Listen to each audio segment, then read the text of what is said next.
mic before? How many of you, is this your first time? One. Okay, I knew I smelled a virgin in the audience. Okay. Here's how it goes. If you don't know, comedians are fucked up, insane people. Every thought we think is motherfucking funny. So what we have to do is come out in front of you good people and see if it really is. So what you're seeing is the birth of a joke. And just like real birth, there's going to be some blood. There's going to be some shit. There's going to be some mayhem. But they're only up here for 3 minutes. You can make it for 3 minutes, because speaking of childbirth, I was in labor for 30 hours with my first child. You can take 3 minutes. I guarantee you there's somebody that will hit this stage that you will enjoy tonight. I promise that to you. Mama promises. I am here to guide you through this. My name is Tanya, and I am your host for tonight. I'm going to start this out in the tradition of open mics with shit that I'm working on, so you know what you're in for. And then we'll move on to the good shit, okay? All right, let's go. So, I'm almost 52, which means, don't applaud. I didn't do anything. I just failed to fucking die. I just keep waking up. That's not an achievement. I just keep fucking waking up. That is nothing to be proud of. And, I've been through some things.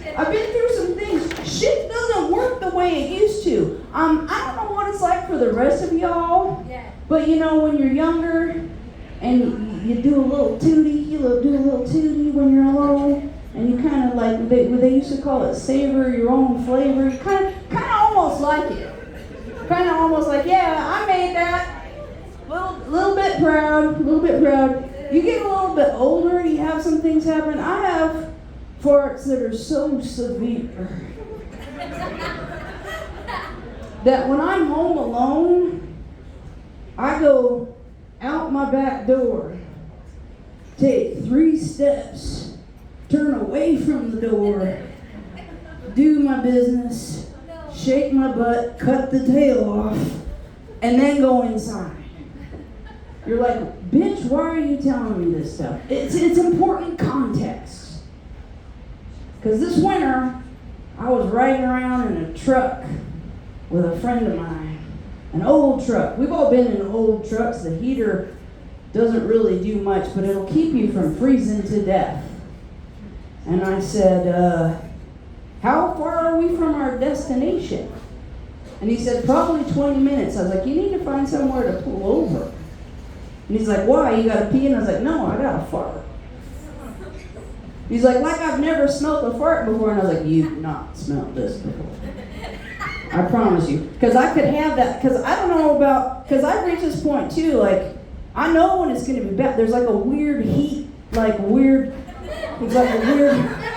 bubbling heat on the backside of my asshole. It's like a pressure cooker. But I know this is not going to be good. And he's like, I butchered elk, let her rip. And I was like, all right, you asked for it.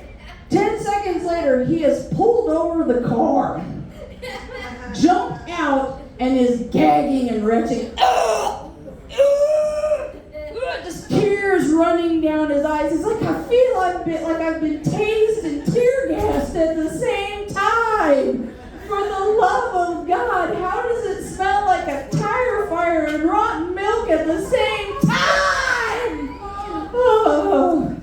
He's like, don't ever fart in front of me again unless you're trying to kill me. And I was like, noted. Okay. We've got a lot of queer agenda reality shows going on. The new one, Ultimatum, I haven't watched it yet, but it's like, marry me or else. And it made me think of the one that I really want to see. Drag Queen Divorce Court. With all their friends in the audience all drag queened up, and they just dishing it. When I leave, I want the house and the dog and your mama, because let's face it, she always liked me more. And all the friends out in the audience snapping fans. Ooh, girl. Okay, you're not down for the drag queen. Whatever. We'll go with real material. We'll go with real material. I did go over my age. I am single. And, man, I don't know if you know what dating in your 50s is like, but it's really horrific. It's really horrific. Most men in their 50s, they just, I don't know what it is about men versus women. We age a little bit more rational. We look at the mirror and go, not a high school sweetheart anymore. Dudes tend to look in the mirror and go, I'm still a football champ. And I was hanging with one of these ex-football champs, and he said to me, I'm tired of fucking these grannies with their pancake titties. What? They're age appropriate. What are you talking about? You're tired. You're still getting some action, son. Simmer down. Simmer down. And, yeah, clap. That's it. Simmer down. And at this point in my life, I wish that I had pancake titties. I wish that I had pancake titties. Because at one point in my life, I weighed 310 pounds, and then I've aggressively breastfed a number of children. So at this point, my titties are more like a non-Newtonian fluid. Like if there's not aggressive pressure on my titties, they'll just float. I have to sleep with a sports bra on. Because if I go to sleep bare titty, I'll wake up with one wrapped all the way around my body, nipple in my asshole. Bitch, what foolishness are you doing?